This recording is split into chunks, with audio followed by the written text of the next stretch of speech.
болгону, кыйры кеңип ташы өргө кулаган замандар болду. Анда комуз үнү эркиндик менен эрдикти даңазалады. Кыргыз болгону, куюшканы кыйшайып, не бир алаамат күндөрдү баштарынан кечирди. Анда комуз үнү муңдуу чыгып, эл үшкүрсө, күрсүндү. Сөз менен айта албаганды бабаларыбыз күйгө салышкан. Кейишке чайыган сезимдерин гербездердеги кыл кайрыктарына сиңиришкен.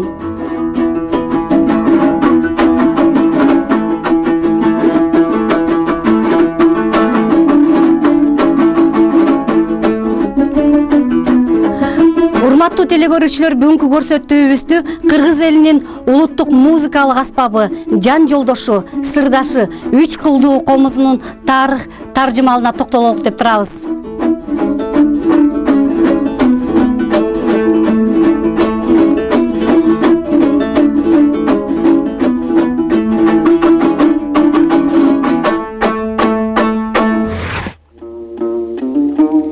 Элибиздеги музыкалык аспаптардын эң эзелкиси, угуучулар арасына эң кеңири тараганы 3 кылдуу комуз. Ал түркүмү жагынан кылдуу чертме аспаптардын тобуна кирет. Комуздун коңур үнү мукам, назик.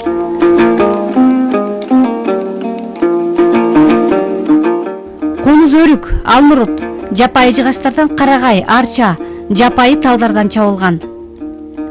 Өзгөчө жапайы өрүктөн, арчадан чабылган комуз добушунун бийиктиги, шаңдуулугу, чечендиги, бекемдиги, бышыктыгы менен айырмаланат.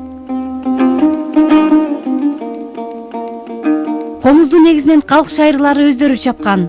Эл арасында улуу комузчулар Мурат Аалы, Карамолдо, Токтогул, Залкар усталар Чалагыз, Айманбеттин чапкан комуздарынын үндүүлүгү, чечендиги жана алардын усталыгы жөнүндө ар кандай канаттуу сөздөр, уламыштар айтылып калган.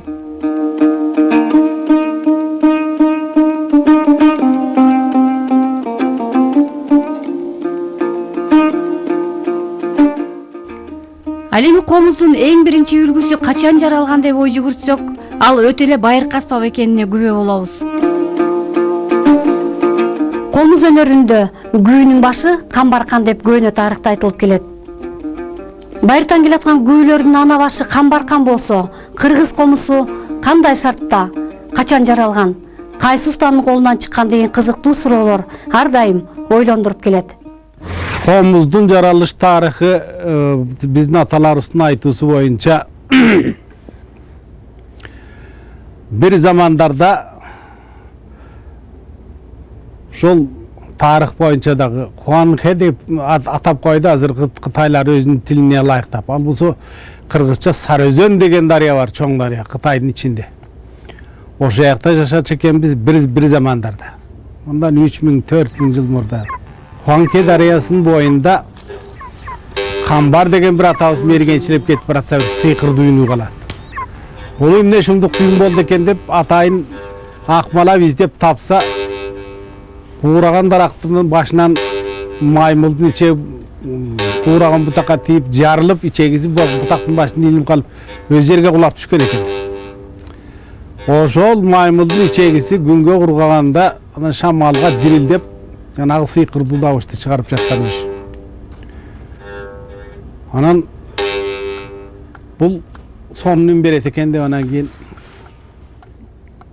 Камбаркан атабыз ошо маймылдын ичегизин алып келип, жыгачтан көңдөйлөп, аспап жасап, ага ичегин тагып анан кийин эми албетте башында мындай азыркыдай суюк кайган комуз чабылбаса керек, баягы ошол мергенчилеп жүргөндө көргөн дарактай кылып ичин көңгөйлөп туруп, анан кийин мойнун кармагыдай кылып бир аспап жасап анан комуз деп атаган экен.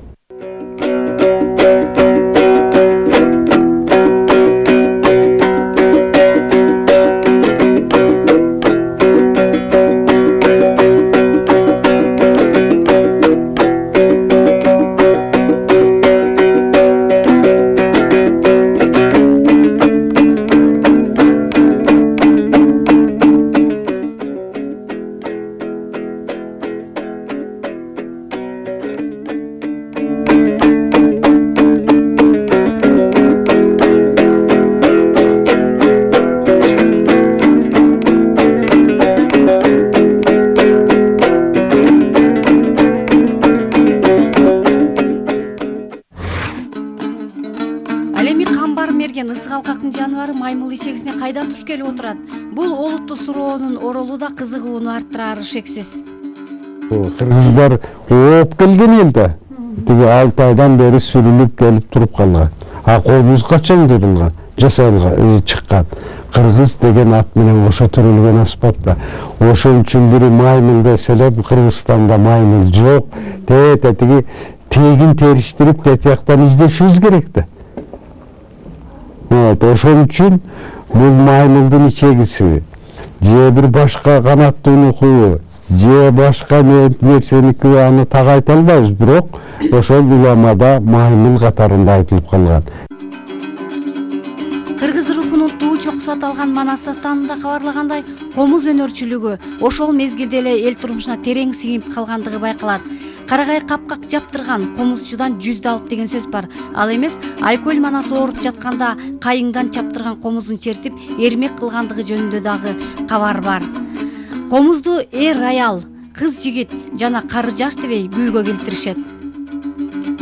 Тепке деген көп эм аткарат. Муну артка жылдырып койсоң, комуздун үнү башка чыгып калат.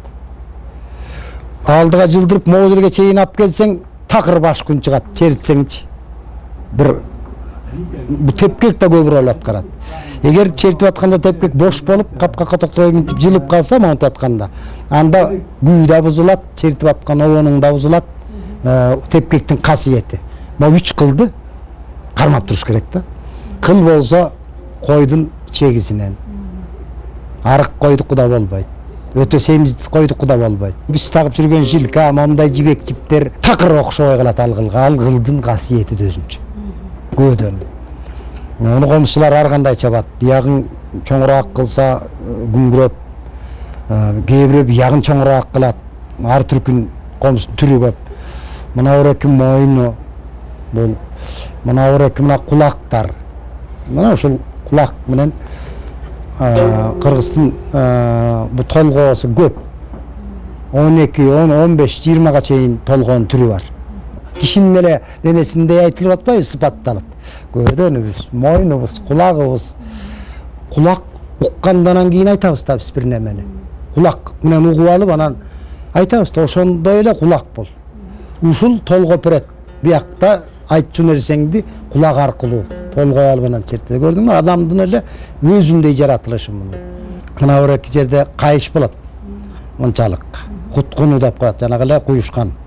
Аттын куюшканы болот го, ошо сыяктуу. Аны мунусун куткун деп коет. Куткун майлап койсоң бул үн чыкпай калат бул жерден. Такыр үн чыкпайт. Жөн эле мындай эле болуп калат. Азыр мен бир ошо күйгү ылайыктап, мен ошо кийин ушул жерди коштум да. Тияк чертиле берет, бияк менен дагы. Анан ошон үчүн атайын менен куткун жасабай койгон комуз да бул. Жери тешип коет. Комуздун адамга салыштырсак мурду деп койсок болот. Дем алып, аба кирип ичи үн чыгышына. Дем алып туруп анан сүйлөйбүз да биз. Деп анан дем алып, кадимкидей бу да дем алат. Айтып атам, адам. Жапон элинин атактуу музыка адиси Ли Чан Сан деген адамдын чыгыш музыкаларын изилдөө деген эмгегинде Кытайдын Таң империясы тушунда кыргыз комузу Кытай музыкалары менен бирге Жапонияга барып калган.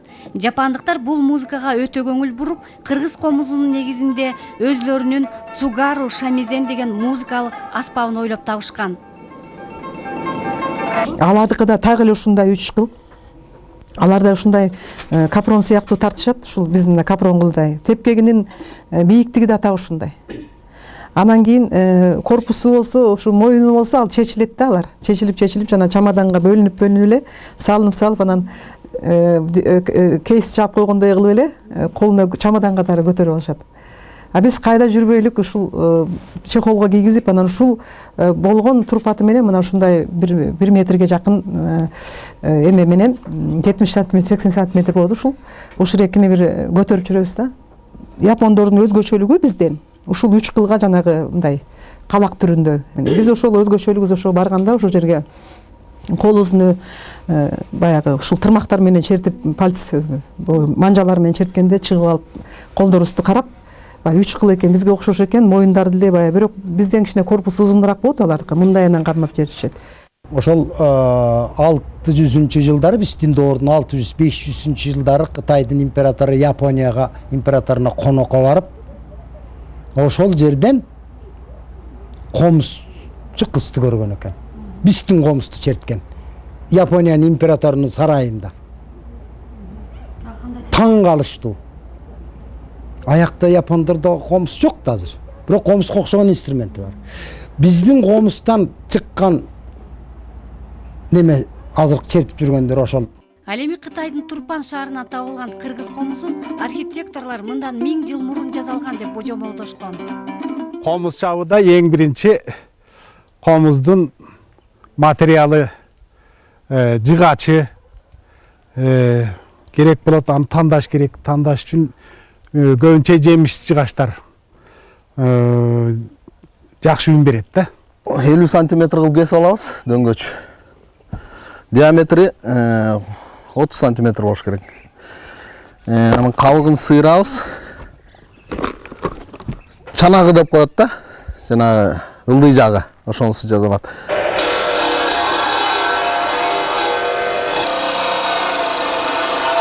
Бетине үлгүнү коюп туруп сызып алабыз.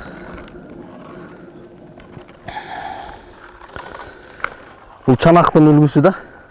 Чийгенден кийин кесип алабыз.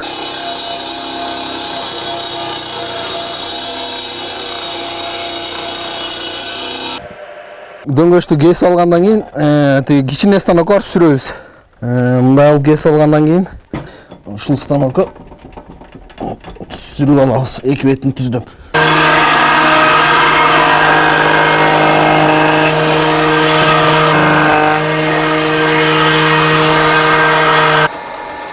İçini de koyuyoruz.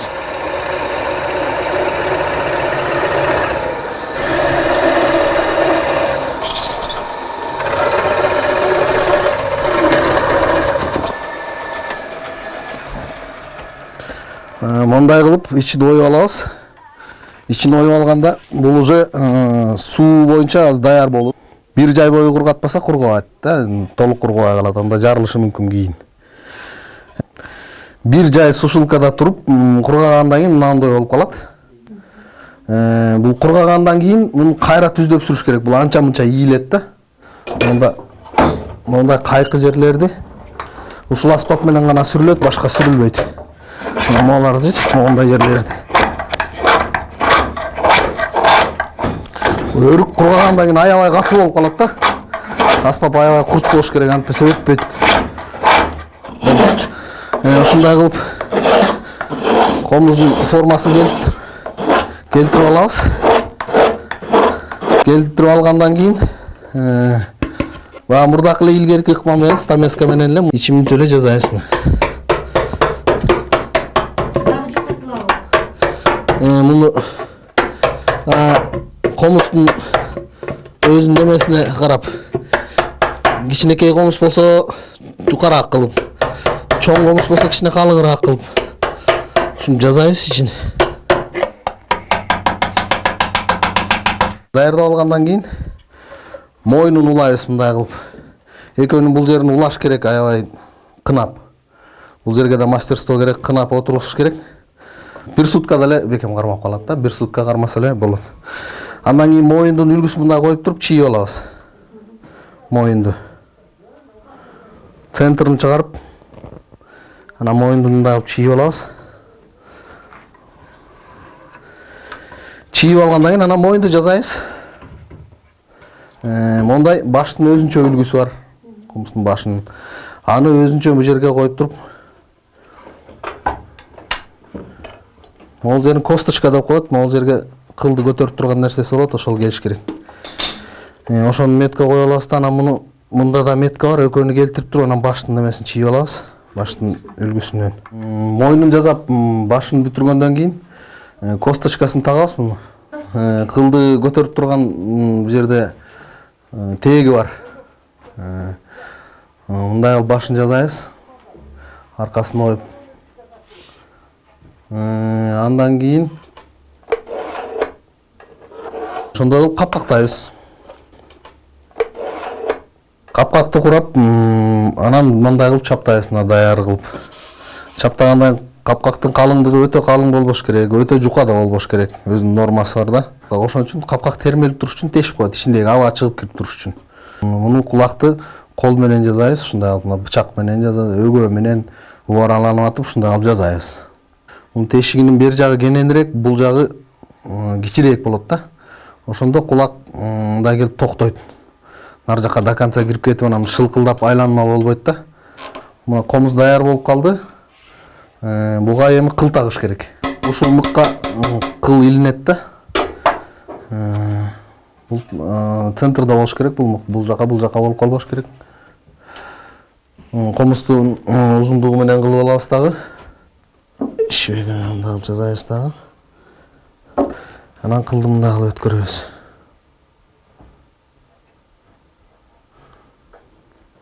Кулактагы көзөнөкчөдөн өткөрөбүз.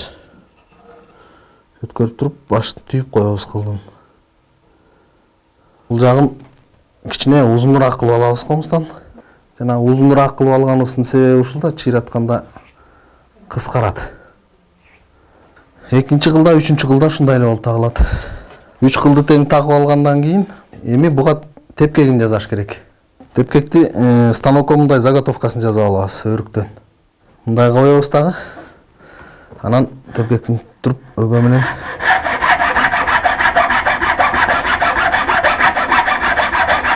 майда араа менен мына кыл жаткан жерлерин майда араа менен кесебиз. Бычак менен кессек мунун чекеси сынып түшүп калат да. Тепкекти тагабыз дагы. Кыл отурган жерлери кенен болуп калбаш керек. Кенен болуп калса зыңылдаган үн чыгып калат.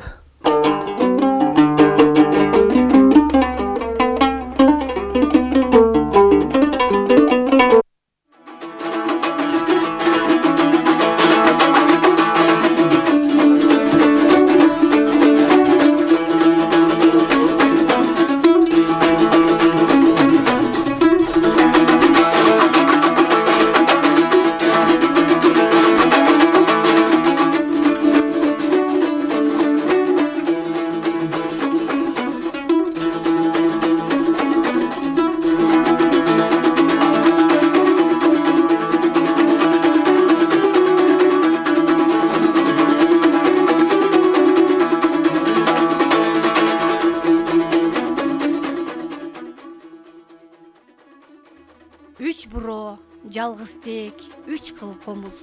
Чертилбейт, күүгө келбейт, чебер колсуз. Оңой, көргөн көзгө, жөп жөнөкөй. Бирок да өнөрү бар, айтып болбос. Өзүм өрүктөн чабылсам, капкагым кайыңдан, тепкегим терек, куткунум кайыш болсо, кылым ишегинен табылса, мен сүйлөбөгөндө ким сүйлөйт деп айткан экен комуз элдик уламыштарда. Эл ичинде залкар комузчулардын комузду черткен чеберчилиги тууралуу канаттуу сөздөр, уламыштар айтылып келет. Токтогулдун жасаган комузун шамалга койсоң да ырдап турар эле деп айтылат элде. Ал эми Айтылуу Айманбет үйдүн 3 угунан Турнабайдай suurулма комуз жасачу экен. Залкар комузчу Арстанбек комузчулар менен чертишкенде буту менен чертип жиберип, атаандаштарын жеңип алган экен. Ал эми Мурат Аалы бир эле аспаптын өзүнөн экинчи дагы бир музыкалык аспап домбураны чаап алган деп айтылат. Бүгүнкү күндө дагы улуу муундун учуун улаган таланттар комузда кол ойнотуп черткенине дүйнө эли таң берүүдө.